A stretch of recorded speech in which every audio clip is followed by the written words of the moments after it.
Hello, listeners. Been wondering how you can help the show? Probably not. But here are 5 things you can do. 1. Subscribe. Support the show by clicking the subscription link in the show notes. 2. Review on iTunes, on our website, www.afraidofnothingpodcast.com, or on whatever app you listen to. 3. Donate. When you go to our website, click the cute coffee cup icon, or in the show notes, click the subscription link. 4. Share. Sharing really is caring. Tell your friends and even your enemies to check out the show. 5. Watch.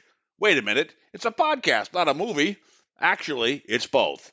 Check the show notes to find out where to watch the documentary. You can also rent it on Prime Video. That's it. Oh, one last thing. Enjoy this episode.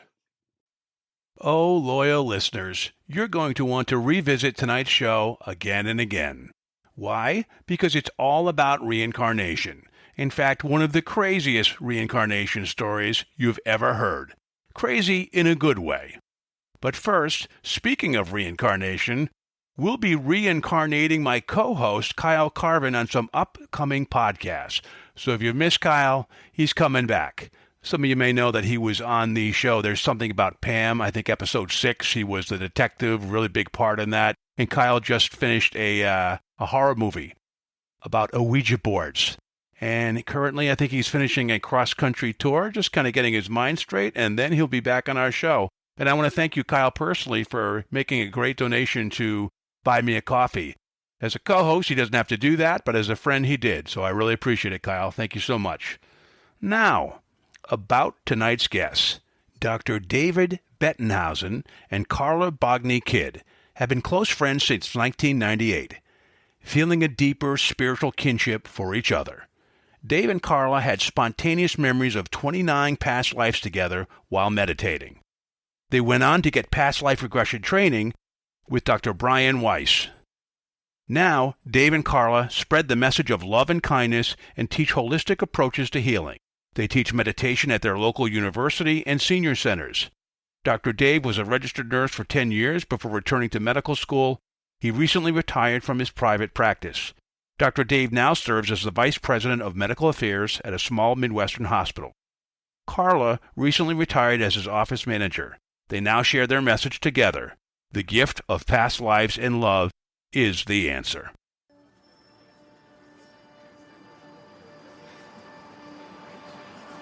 In a world where nothing is known, nothing is certain, reality is not real. Wake up! Be afraid of nothing. I'm Bob Heskey. Robert.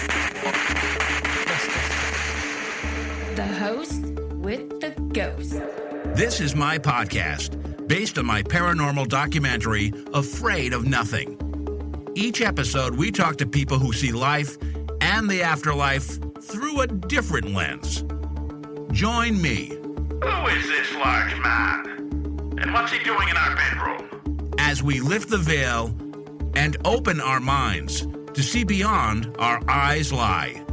This is Afraid of Nothing.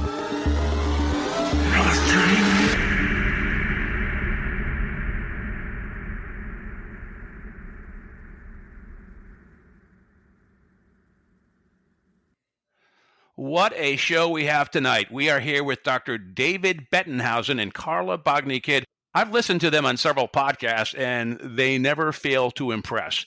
Tonight's show is all about reincarnation and what comes next. Welcome to the show, David and Carla. Hello. Nice to meet you, Bob. Yeah, you guys have a great origin story, which I've heard. I'm going to get to that in a couple of minutes. But first, I want to ask you, with all that you've been through, I'll start with you first, Carla, and then, Dave, you can go next. What does reincarnation mean to you in this lifetime? Well, in this life, it totally changed the way I thought and felt. For example, sometimes I thought my life was wasteful and I wasn't heading in the right direction. I hadn't accomplished anything.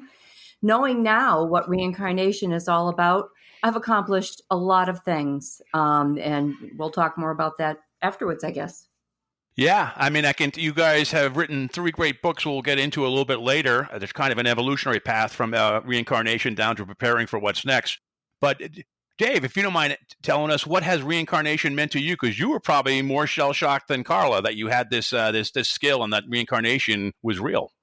Absolutely. I was raised Catholic. I believed that there was a little red devil who was tempting me all through my life, that I was going to have a hard time failing, that I had to throw myself into the church. There was actually a time when I was a very young boy, where they had us working that I thought for sure I would be the altar boy, grow up to be a good priest. Certainly that did not happen. And then this experience happens, which changed almost everything that I ever thought was true or real. Now, some of the things that didn't change was the fact that I thought we were eternal beings, that we existed before we came here, that we come to this life, and that after this life, we have another life. What I didn't know was the real purpose of being here was to evolve, grow, learn how to love, and then return back to God, Creator, Tao, Source, in the love in which we were created, so that this was a learning ground, a testing ground. And then the other thing which really helped me, because religions are all trying to answer why suffering exists. But during the lessons, I realized that our time on earth is so small that the small tests we have here are really insignificant compared to the length of existence that we have that is eternal. And they're really gifts meant to help us grow. Yes. So that's the difference. I'm one of those guys who when I think about it too hard, I almost go into a panic attack if I think about our existence. I mean, if you think about you, me, Carla, talking right now, that's like a miracle. If you look at all of time and all of the possibilities that could ever happen, that we're here tonight doing this, that in itself is crazy. It almost begs that there is no time, that things go on forever. So it's always, when you try to put your head around the universe and all of time, was there ever any point where you had to step back and really shake your head because it was like almost too much to take in? Multiple times. In the beginning, which we're going to talk about in just a second, I thought I was probably crazy. But, there's times when you think the reality that most of us experience is just not the reality of our experience. It's just little blips of time.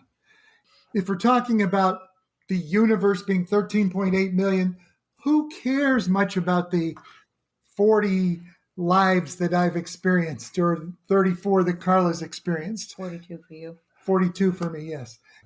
That amount of time is so insignificant compared to what our existence will be. Now, I'm going to throw this question at Carla first, if you don't mind. Of all the lives you've had, because it seems that you've gone back and kind of discovered who you have been in many of these lives, is there one lifetime that sticks out for you, Carla, and then one for you, Dave, that you're like, wow, that was really you're like, for me, the 1980s was the best time. Was there one lifetime that really seemed like it was the creme de la creme of all the existences that you've had? Well, you wouldn't expect this, but it's a very simple life. It takes place in Cotswold area of England. It's in the 1600s through 1650 time range. We are actually married very young.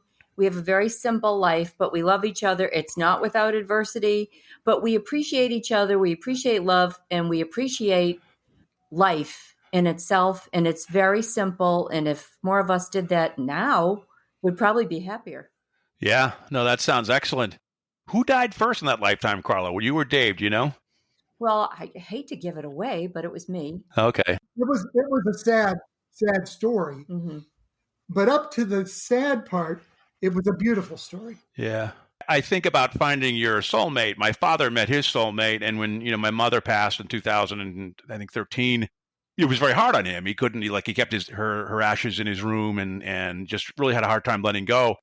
But on the other hand, he did find the love of his life, and a lot of us, like I think myself included, never do that. I wonder, of all the children he had, maybe my sister, I guess, but most of us, we really never found the love of our life. That is a great thing. I hope to get in my next lifetime.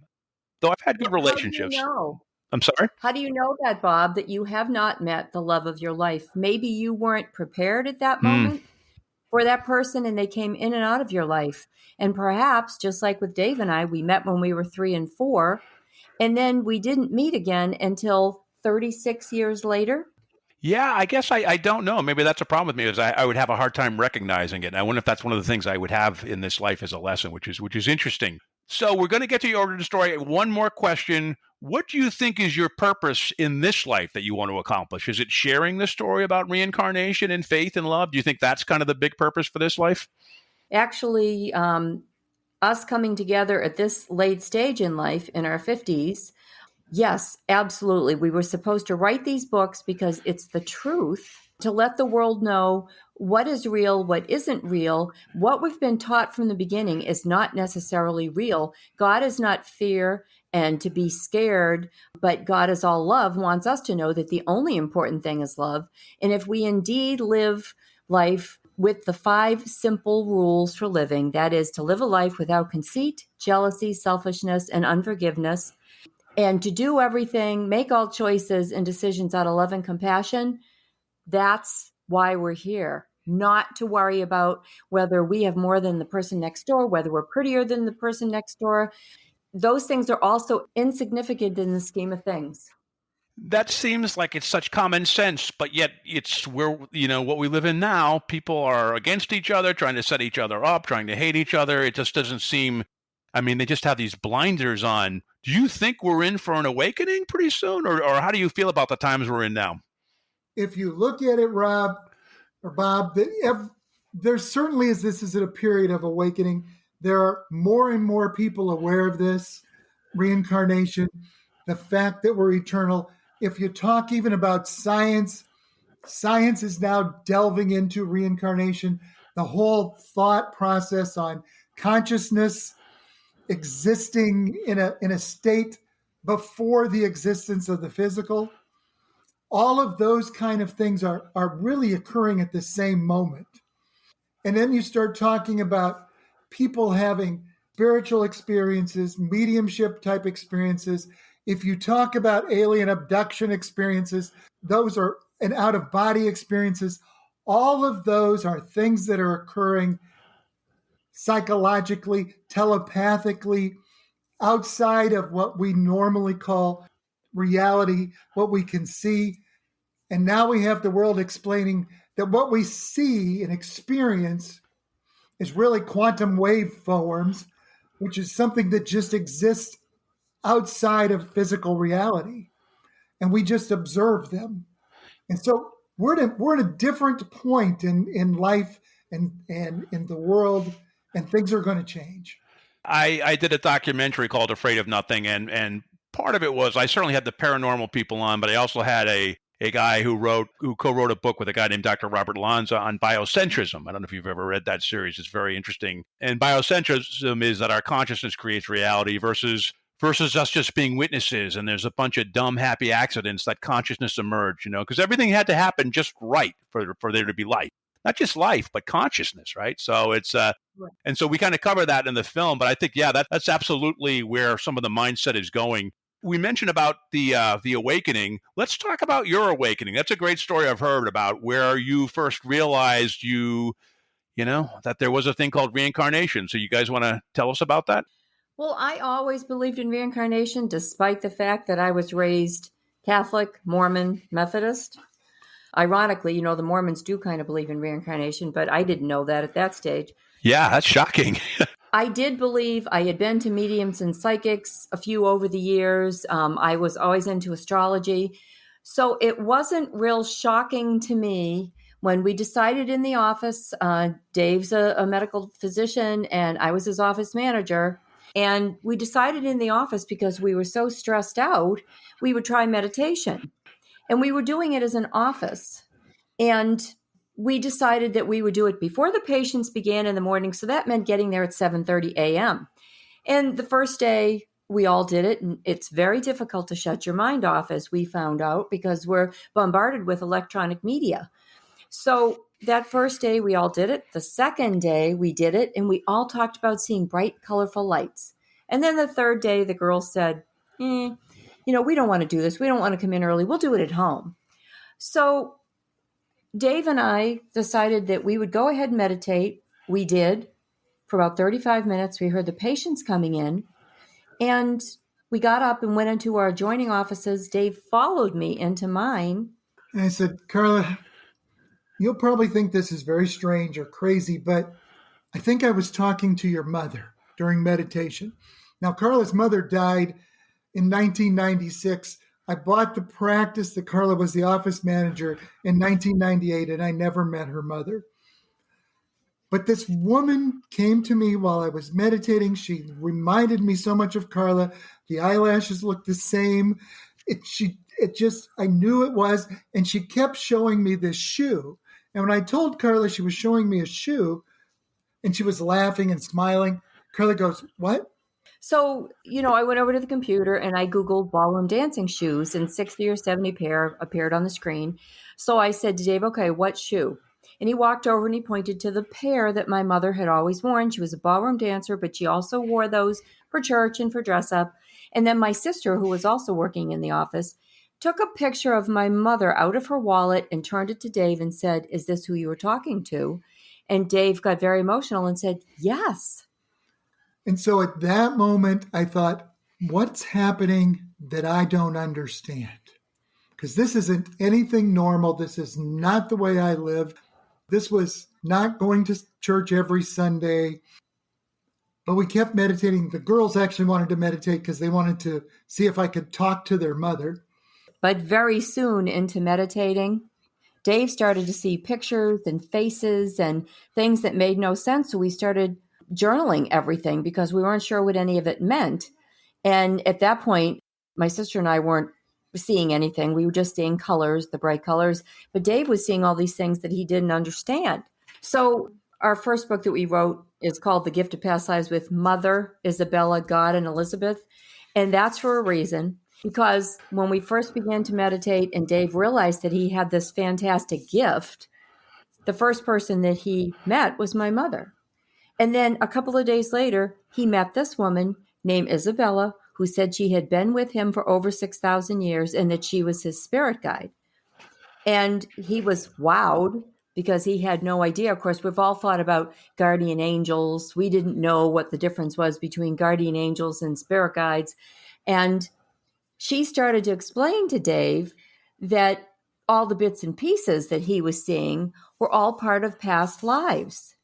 And so then she started to delve in and give Dave all kinds of information about reincarnation and past life. So, Carla, quick question there. It's either for you or Dave. How did you, I guess, Dave, it's for you. How did you experience that? I mean, I'm guessing Carla's mother, you're meditating, you see an image or you see a flash and maybe telepathically you hear something. But when a spirit guide came to you, did you see this? Like when you're in bed, there's a light at the end of your bed and before you go to sleep? Or what was the situation when she first introduced herself to you?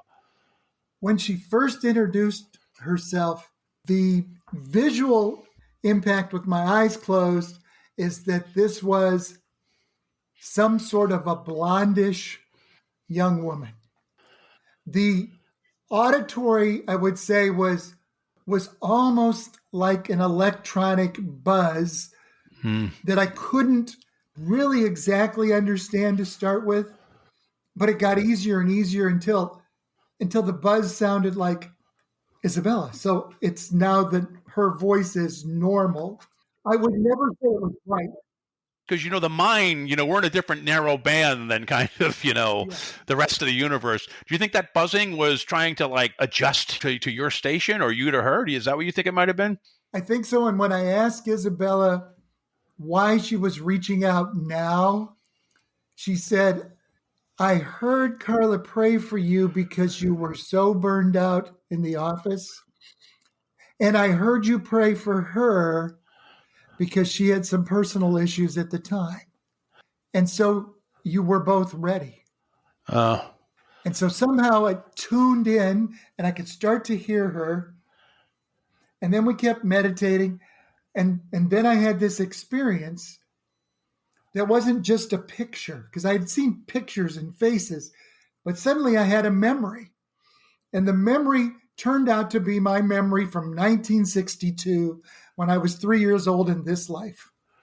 And my father was going back to graduate school after he got out of the Korean War, and he was going on the GI Bill. And we drove all the way across the country from Nebraska, where I lived, to Boston. And while I'm in Boston, I can remember married student housing that my folks lived in. I remembered one really important day where I went to the beach. And I was running on the beach, and I saw the ocean, and I saw sand, and I had never seen that in Nebraska. And I was running, and I was screaming, and I'm telling Carla this memory. And as I'm running on the beach, I said, this little girl ran out and pushed me down. And she sat on my chest, kissed me on the forehead. Then she jumped up, put her hands on her hips, and she was standing there with this little two-piece blue ruffled bathing suit. And she said, "Be quiet, you're bothering my family." And over in the background, I heard this voice say, "Carla, that's not how little girls act." And it was the same woman that I had met during meditation. Wow, that's crazy. Wow. And Carla stops me right then to tell me the rest of the story. Well, first of all, he didn't tell you that shortly thereafter, I had to share my peanut butter sandwich with him, which was terrible. But I remembered that. I didn't need to meditate. I remembered it because, like I said, we were from the good, upstanding Catholic family. I was the youngest of 6 girls. Mother and daddy were always getting separated. This particular day, they were back together. We didn't have a car. Daddy rented 2 cabs and took all of us down to Revere Beach. And as Dave was talking about this beach, my sister that worked in the office and I knew exactly that it was Revere Beach because Revere Beach had an amusement park with it. Yeah. And when we got there, I didn't have a bathing suit. And I normally bought one passed down from one of my sisters. So we all went across the street. And I know that my parents couldn't afford it, but they bought me my first brand new 2-piece blue ruffled bathing suit. And something like that is etched in your mind forever because, I never had new clothes. I only had hand-me-downs. Yeah, you were 4, right? Because my first memories of childhood are 4. I don't remember before that. Dave's an overachiever. Yeah. Well, I needed meditation to do it. Yeah. Hey, I want to ask you a question if you don't mind. Do you believe in parallel lives as well as reincarnation? I do not, and I would say Carla does not. Okay. I think it's an interesting concept. You know why I ask? I ask because I recently had a traumatic experience. I'm 60 and I just lost 3 weeks ago. Out of the blue, I was told that my job was terminated. And I was like, I'm in a rough situation with kids and child support and all that stuff.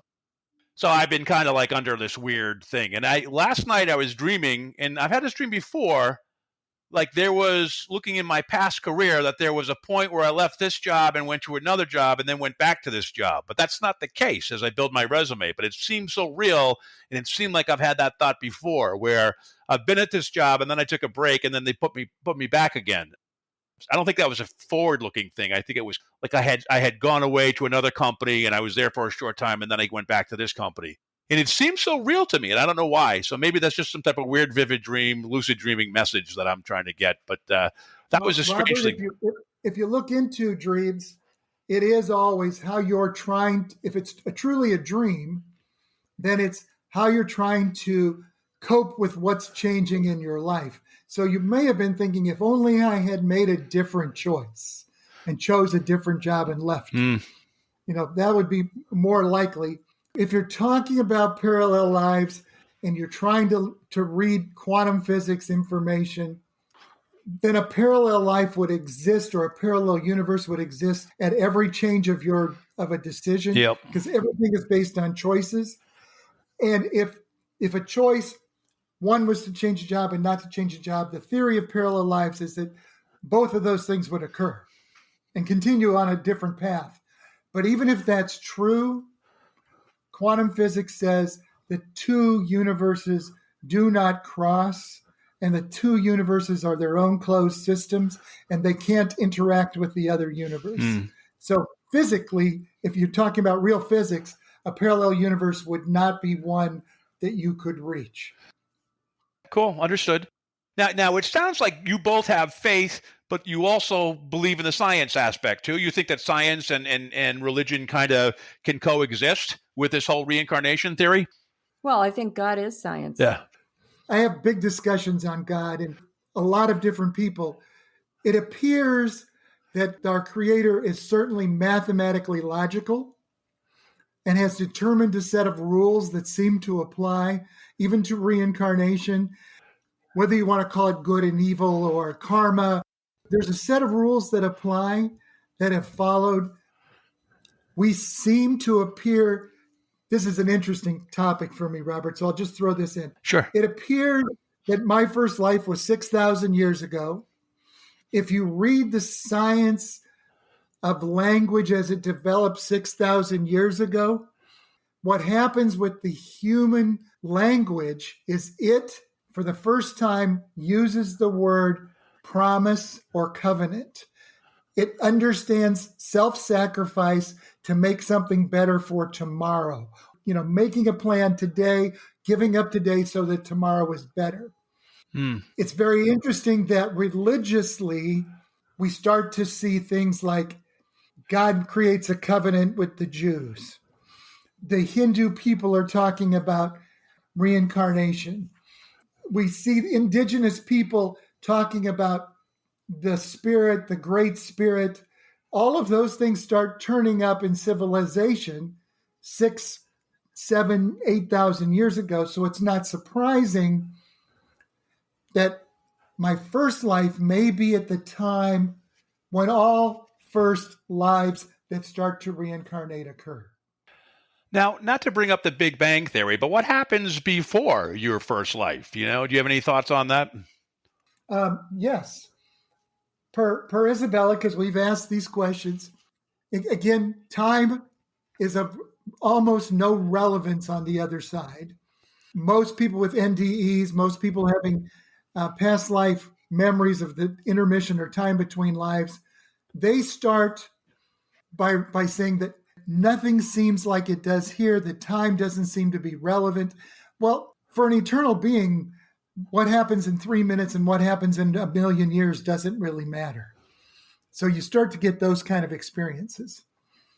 So the millions of years from the Big Bang to your first incarnation really feel just like what is normal because you have no wants or needs. You're in a state of perpetual bliss, if you want to call that.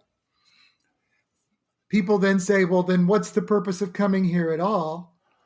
Because you've spent millions of years not knowing that this is perpetual bliss, that this is what love is, that this is what having no needs is. And so our life experience is really to teach us what it is that we have when we have no fear, no wants, no needs. If you want to say, can you appreciate it if you've never been without it? Can you appreciate the experience of God, the divine, the creator, if you've never been separated from creator? And so reincarnation in your lives is really to let you come here, experience what love really is. And again, Isabella told us the 5 simple rules: live without conceit, selfishness, jealousy, and unforgiveness, and do everything out of love. And when you do that, when you overcome the ego, which is conceit, selfishness, jealousy, and unforgiveness, and you start to live the life that's love, then you return to the creator, the divine, as the same spark of love in which you were created, and join back with, if you want to call it the one, the singularity, which is what science says this came from, creator, source, God, this entity that is eternal, that existed before now. And then the other thing that happens, while you're here, you have experience. And language is how we develop experience. And so as you have an experience, you both know what a dog is. You both know what pain is. You both know what suffering is. You both know what blue is. When you return to just consciousness, just your soul, if you will, you can now communicate telepathically in pictures and thought that you couldn't until you had experience. We were talking before we got on, and I asked how you would define yourself. And Dave, you said as a mystic, and Carla, kind of an intuitive or an experiencer. I mean, you can tell people you met before in a past life. I'd like you each to address that and clarify it for our audience would be great. Well, first of all, I'll say Isabella does not like it when Dave puts a title on his gift. Okay. And so we try not to use that word. He's just gifted enough to be able to be contacted and to contact the spiritual world. So let me clear that up first. You go ahead, Dave. So I'm going to explain what happens to me while I meditate just a little bit. So we continued to meditate, of course, in the office. And then there was a day when I suddenly had another memory. And it wasn't from 1962 when I was 3 years old. The memory was from 1925. And I was standing in a dark alley, and I looked across the alley, and Carla was standing there. Now, when I say it was Carla, I knew it was Carla. She didn't look exactly like Carla, but she had the same steel blue eyes and a little gold band, and she was wearing a fringed skirt. And I saw two flashes and then heard two bangs and felt myself shot in the chest, and I fell back on the alley, and I knew I'd been shot and was dying. And it was vivid. It wasn't like a movie. It was the movie I was living in. I was actually there in that same experiencing what it felt like. I felt myself laying on the cold ground. I thought it must be raining because I could feel the blood pool around my body. The next day meditating, I got more of the story. And I was in a little car, and I stopped in the front of and got out of the car in front of Ashland Auditorium in Chicago. Can I just stop you real quick with a quick question? Because most people say, like, when you dream, you always wake up before you die. But you kind of had a vision of you dying. How did that feel? Was it right before you faded to black? Or how did you feel once you saw that? Did it just traumatize you, or did you just take it as a piece of information? So, Robert, I'm going to tell you, because I've had multiple death experiences that have all ended the same since in the last, 11 or 1,200 years. They've all been the same experience when I've been there. So when I revisited Ruby and JJ, the story where I was just telling you where I was shot in the alley, after I died, I could see the light actually start to go down. And I thought it was, when I was laying there, I thought it was one of the lights from a street light, and it got dimmer and dimmer, and then it disappeared. And then I saw two golden wings, and the wings were almost bright gold, fiery, and I felt the hand of a little black girl reach down and take my hand. And she pulled me up toward these wings. And suddenly I was flying through space-time and eternity. There were lights flashing. I passed through things that I don't understand. Things went by so fast. Then I felt nothing but peace and love. And I've had that same experience 41 times because I haven't died in this life. Carla, what about you? What would you say? You mentioned that you kind of get an intuition or a feeling that you've met someone from a prior life pretty easily when you see them or even are on a podcast with them. Well, first, let's say that for those who don't know, we travel in soul groups. And Isabella tells us that we travel together for one of two reasons. We come back to life together to either help one another or to test one another. So if we're being tested with somebody else, then chances are we have karma with them, something that needs to be rectified. So knowing, as we started to learn about all of these things, we have seen Tom, my previous husband, Jim, my previous husband, in many other lives with us. My sister Paula, my other sisters have been in many other lives, neighbors, people we work with.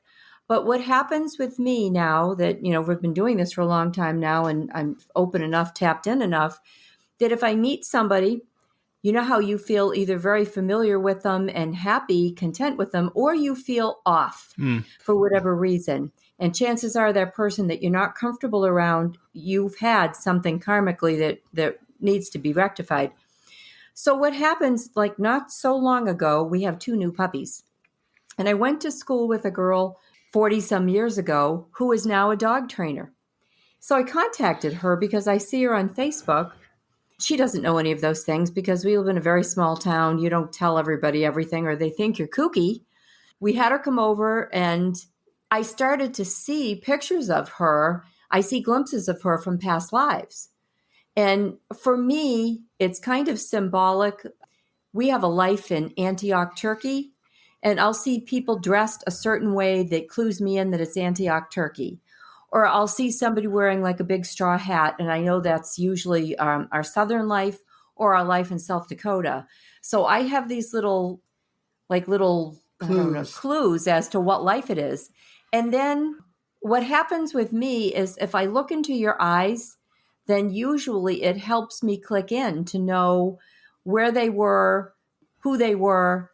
So that's how it works for me, where Dave can just close his eyes, go into meditation, and he can jump right back into that life or jump right in and talk to Isabella or my mother or my sister who actually is deceased and passes us over. My gift is much different than his. Except for one time, Robert, Carla's had some past life regression where she got some memories. I'm gonna try to get this Ruby and JJ story in, but the Ruby and JJ story is, we'll even skip some because I met this flapper. She worked in the mob. For the mob. For a man named Angelo Genna. And I didn't know who Angelo Genna was, but Carla found him. And he got married in 1925 on the date that I met Ruby Donaldson. And so it helped confirm us. As I was telling Carla the story and explaining what was happening, in the middle of the story of Ruby and JJ, I started to speak, and I was so much in the story that at that moment, I was JJ, and I was having the conversation with Ruby, and the conversation with Ruby suddenly was a conversation that was truly between JJ and Ruby. And Carla started to answer because she was having the same memory and the same experience at the exact same time. Oh. It was so bizarre. We had chills up our back. We could feel the love that Ruby and JJ had, but we were both married to other people. It was a very uncomfortable situation. We both tapped into those lives and then tapped back out so quickly because it was so uncomfortable. And we ran into our adjoining offices and I stared clear from him all day. I was going to say, did you need a little me time after that? Yeah, definitely. Yes. I have to tell you, Carla, you seem familiar to me. I don't know, your voice and your persona. I'm not intuitive at all, really, but I'm probably, if I was in one of your past lives, hopefully I wasn't an agitator, but you have a familiarity to you. I don't know, maybe other people tell you that too. Well, funny you should say that because from the beginning when you started talking, I had the same feeling. And usually that means if I know your voice, because I'm really good with voices, I can usually pick them out. Your voice sounds very familiar to me too. Yeah, my mother was named Carla Maria Suarez, Carlotta Maria Suarez, and my daughter is named Carly by my first daughter. Yeah. Okay, Robert, just so you know, Carla has been Carlotta in a past life, and Carla, her name is currently Carla Marie. Wow. Mm-hmm. So none of that is strange because we find those exact circumstances over and over and over. Synchronicities. Yeah. In fact, Carla's had a name like Carla many times. I've had David a few times, Robert a few times. And we find that people in the same families even have the same names again, sometimes generations later. Just a gentle reminder. Yeah, so funny. Yeah, my oldest daughter is Carly Marie. Mm-hmm. So, wow. Okay, cool. Yeah, and she was a librarian, my mother. She's a very, very good soul. Yeah. So, yeah, she went through a lot. So anyways, I won't go into it. But yeah, it's almost like she got, my father never had, he's 94. He's lived a long life. Things have gone well for him. It's almost like she took all the bad stuff because she could handle it. You know, she had cancer and then she had Alzheimer's. It was really rough. But yeah, she's the one person that comes through. If I go to Lilydale or whatever, people say, this person, she's talking very fast and she's saying, what a great guy, so.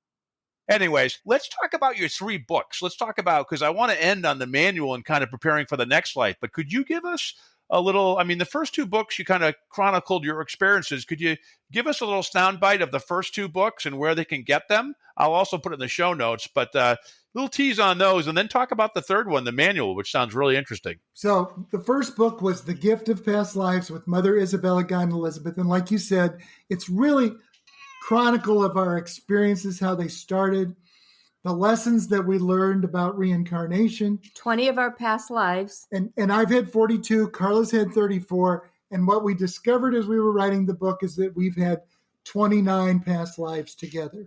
And it's interesting because not always as love interest. She's been my mother, my sister, next door neighbors, but love interest frequently. Then our second book is Hell No Reincarnation. And the reason we wrote that book is we went out and we were trying to do as much research on religion that we could because we were both raised Catholic. Yeah, you got to say that title one more time, Hell No Reincarnation, which is very funny. Carla, was that you who thought of the title, or who thought of the title for that? Actually, I kind of did that title. Yes. Yeah, And of course, if you look at the history of hell, which is in the book, you realize that a couple things come out if you really are studying religion. The first one is the word hell is a translation that happened at the King James Bible time, because in the Old Testament, it's Sheol or Hades, because that's how it was written in Hebrew and Greek. And that's just a place dead people go. And then you find out that hell is not really mentioned until we get to, or also the Valley of Gehenna, which is an actual ditch outside of Jerusalem, where they used to put people to death and burned babies and lots of stuff. So it was a place of burning and garbage. And then later, when they got to the English translation at the King James time, they took the Valley of Gehenna, Sheol, and Hades, and changed each time to the word hell. And then you have to know that King James's wife was of Germanic descent, and that Helya was the pagan god of the underworld in Germany at the time. So they named Helya after a pagan underworld god, and that none of those are the actual translation. If you also read historically and do biblical study, you realize that hell does not exist currently, and it is a place that people would go after the final judgment, that in fact, biblically, the devil would still be living in heaven because he doesn't get cast out of heaven until after the end times, in the last 1,000 years of millennium. So the devil is not here. The devil would be in heaven still, if you read the Bible literally, which is what they all want you to do. So those kind of information are there. We talk a little bit about mediumship because, again, they say that that's something that you shouldn't do in the Bible. However, King Saul used a medium to talk to Samuel, who was one of the prophets in the Old Testament. And then you have Jesus in the New Testament, who actually talks to Isaiah and Moses on the mountain, who are both dead people. So apparently it's okay to talk to dead people. So the only thing that Isabella says is prophecy and knowing the future is something you shouldn't know. Because if you know the future, you'll make a choice to avoid something, and that may be the wrong choice because you may need to experience that. Because if you know that you can avoid something negative, you'll not make that choice. So it sounds like book one chronicles your first wave of past life experiences, and you kind of talk about reincarnation. And the second one goes a little bit deeper into it, correct? Yeah, it goes into deeper. It has more stories. It goes into some of the history. And actually, we look at some of the research that's currently being gone on at the University of Virginia Department of Perceptual Studies, where they are actually studying reincarnation cases, and they have about 2,500 kids that they've been able to verify their past life memories. And so all of that is in there because it kind of backs up our experience and explains the experience, explains consciousness and subconsciousness, so that it fits a little bit of the religion and a little bit of the science that's already there.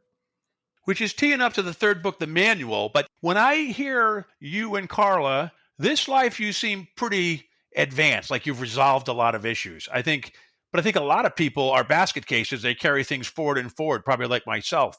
Do you think your next life, let's talk about the manual, but also do you think your next life, you are ready to ascend upward, or do you think you're going to reincarnate again? Well, I certainly hope I'm graduating. Yeah. After everything that we have learned, you don't have to, but it would be great if people read the books in order. Yep. Just so that you can understand what we went through, then how we tried to reconcile it, because I lost my entire family over this, all but one sister. And that was one of the reasons for hell no. But then the manual, one of my favorite expressions has always been through life. If I screwed up or made a mistake, I would joke and say, I never got the manual. Well, we decided to write the manual with Isabella. We get help from Isabella and from my angel, who is Estes. We sit down, and sometimes when we read back the books, we say, do you remember writing that? And he'll say no. But, we'll sit there. He dictate, or he, sits and talks to me, and I type it all out. So with the manual, what we chose to do was give a blow-by-blow description on how God creates each one of us individually, because it's not just the wiggle of a nose like Samantha on Bewitched. It's actually, there's a lot of calculation that goes into this because, for instance, if you have someone that you have karma with, you need to come back at the same time as them.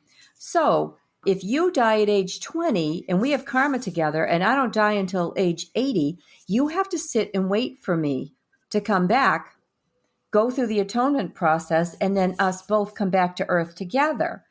Well, that is taken into consideration by God, whatever you want to call it, God, Tao, Source. So, Carla, it's not just individual free will, it's collective free will that kind of affects? It's actually both. All of this has to be affected. And, Robert, I love when anybody asks about free will, because free will does matter, because without free will, you cannot love, because love cannot be coerced or forced.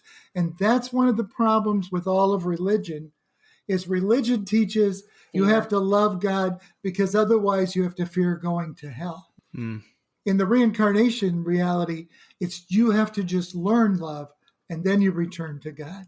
So, and Carla, you can get back to it. I didn't mean to interrupt you, but so the manual, it's kind of like a playbook for what to expect out of this life and how to prepare yourself for the next one. Is that accurate? Exactly. And it all starts with your astrological sign. And your astrological sign, despite what everybody thinks, and I'm sure they won't like this, it's not how the stars are lined up. It is what karma you carry. For instance, there are 12 astrological signs. We actually talk in the manual about all the 12s throughout the world. There's a lot of 12s, including 12 donuts and a dozen. That's just one of many. But the 12 astrological signs are all related directly to your karma. So if you break them down, 4 sets of 3, they're actually, each set of 3 is related to one of those 5 simple rules. So Dave and I both fall in the beginning. There is Aquarius, Pisces, Aries in the first group. We all have the angel from Mariel's Legion, which is the yellow angel of selfishness. Now, selfishness doesn't mean I took the bigger piece of cake necessarily. It means you could be selfish with your time, but it's not necessarily in this life. God gives us that angel to help us because in the past, we were demonstrating selfish behavior and we needed to overcome it. So this was help so that we wouldn't do it again. And so, Robert, and again, we told you about the life of Ruby and JJ, 2 young people that died young, that met in 1925. They really died because they were too selfish, thinking only of their own passion. Mm-hmm. And of course, they hurt lots of other people. And so in this life, we have to overcome selfishness. That's why we try to share our message, try to be good to people. We taught meditation at the university here in our community and at the senior center and those kind of things, trying to give back because we don't want to be selfish like we were in our last lives, because that's one of the reasons we're here. If you don't mind, I've heard you say this on other podcasts. You gave an example about your father, about karma. Do you mind taking, that might be a good one to talk about because kind of a path that we take. Do you mind covering that? Yes. So my father in this life was a wonderful man, taught me many great lessons, and he died not too many years ago. Because of my experience, I was able to watch my father's last past life review and atonement. And they went through a series of his lives. So in a past life, my father was a slave trader, and he stole black young men from Africa, split them away from their families, traveled across the ocean, had them chained into the base of his boat, and landed on the island of Bermuda, and then took them from Bermuda and sold them into the United States. In the next life, he was JJ's father in Chicago. Huh. His wife died in childbirth, which split him from his wife like he did to everyone in Africa. Yeah. And then his son was killed, again, splitting him from his family. In this life, to finish the karma, in the last 20 years of my dad's life, he was chained to a wheelchair with Parkinson's. However, the lesson is not that you're chained to the wheel with Parkinson's. The lesson is that my father continued to love and make a difference, would try to joke, would be happy, would still volunteered at the school. He was a high school principal, but after he retired, he ran the scholarship programs for the school. He kept doing all the things he could do to still give back, even if he couldn't physically give back anymore. And those are the lessons that we need to learn. You guys are so much more far advanced than I am right now. It's inspiring, but sad at the same time. It's a trilogy, right? Is there any other books coming after the manual? We actually have a fourth book published. It's a little bit different. It's a love story. It's called Her Huba and His Rose.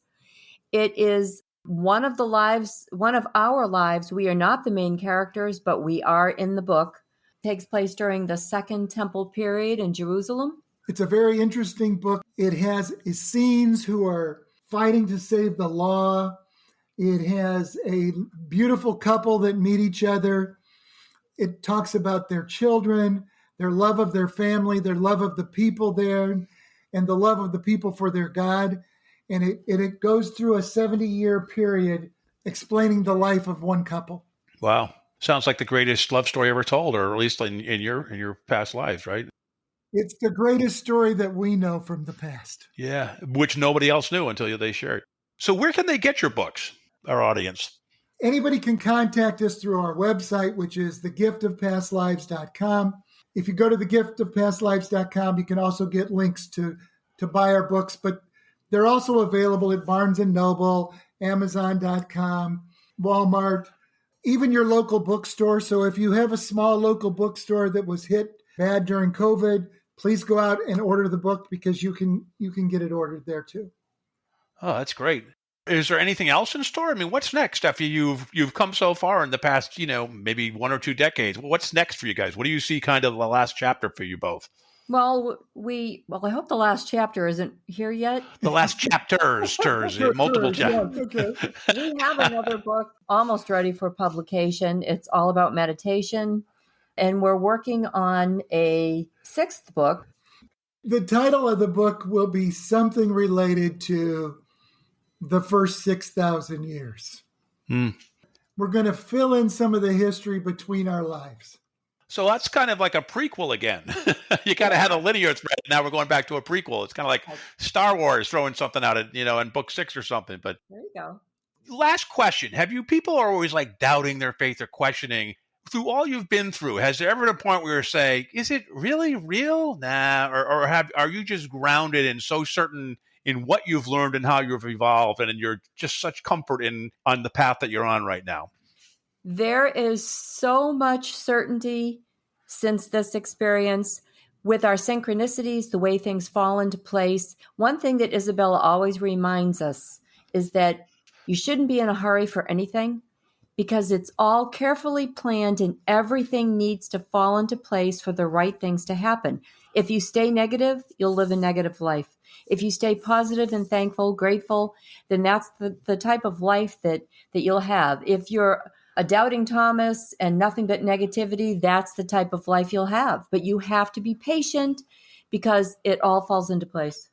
Now, how did you get to know your guardian angel, Carla? Because going what I'm going through, of course, I have a lot of mediums and shamans and people, and they've counseled me the same thing: is talk to your guardian angels, be grateful, be positive, get any negative thoughts out of your mind. I've been doing that. I actually started meditating recently. Good for you. Yeah. We all have a spirit guide, and we have a main spirit guide that's with us from the time we're born, our first incarnation.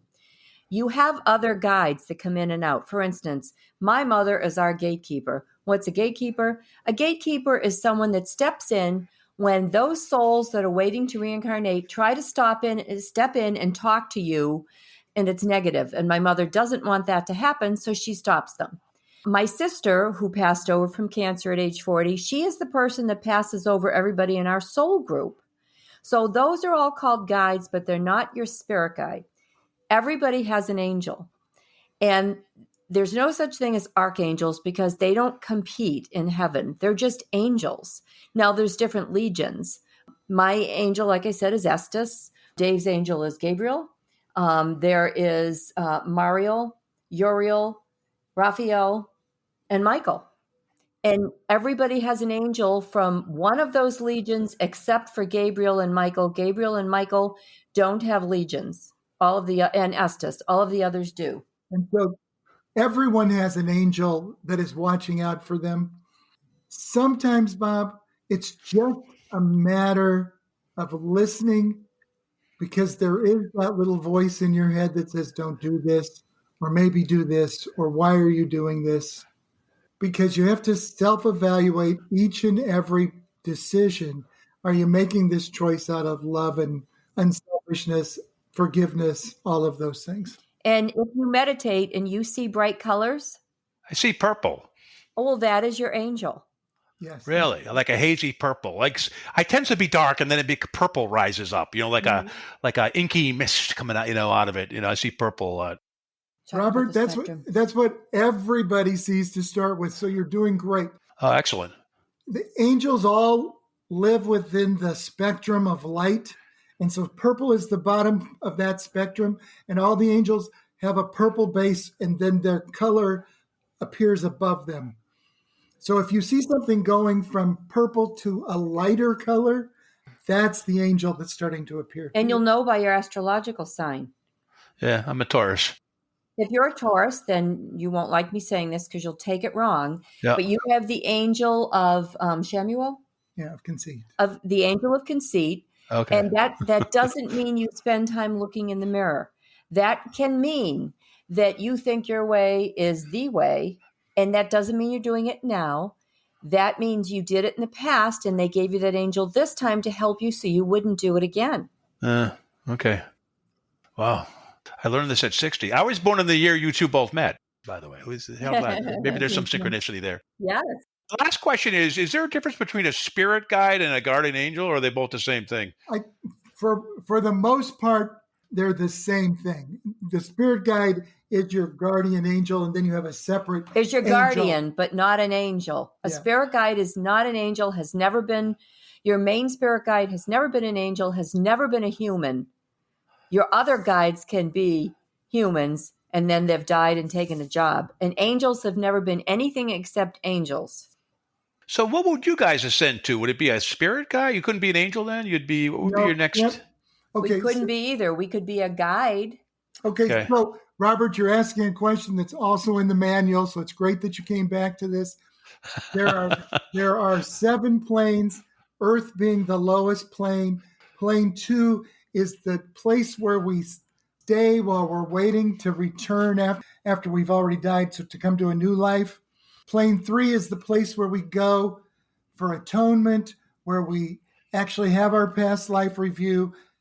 If you do better in your past life review and you don't have to come back to plane 2 to wait for your next life, you actually go on to plane 4 or plane 5, which is what we call over the horizon.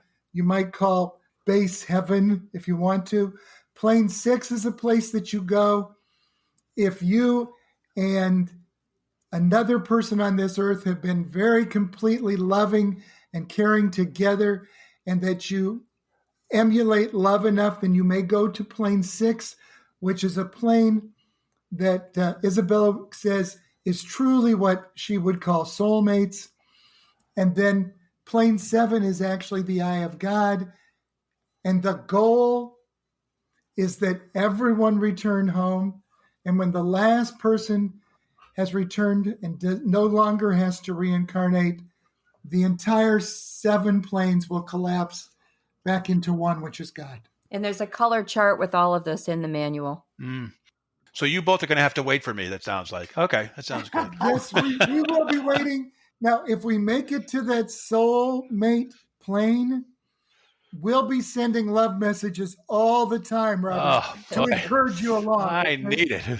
I need it, Doctor.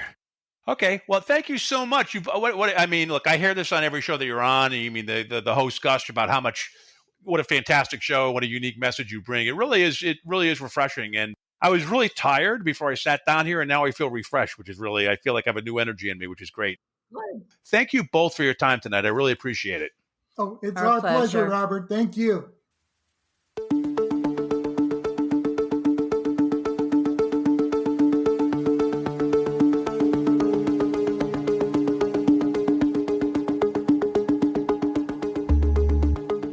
You've been listening to the Afraid of Nothing podcast. Please subscribe and like us on Facebook. Until next time, stay scared.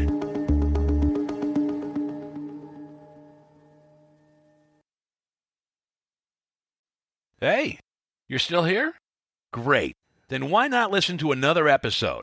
Visit afraidofnothingpodcast.com to peruse all the shows. That's afraidofnothingpodcast.com. And while you're there, click the coffee cup icon to buy me a coffee and leave a review. I'll give you a shout out in an upcoming episode, and the world will know how swell you are.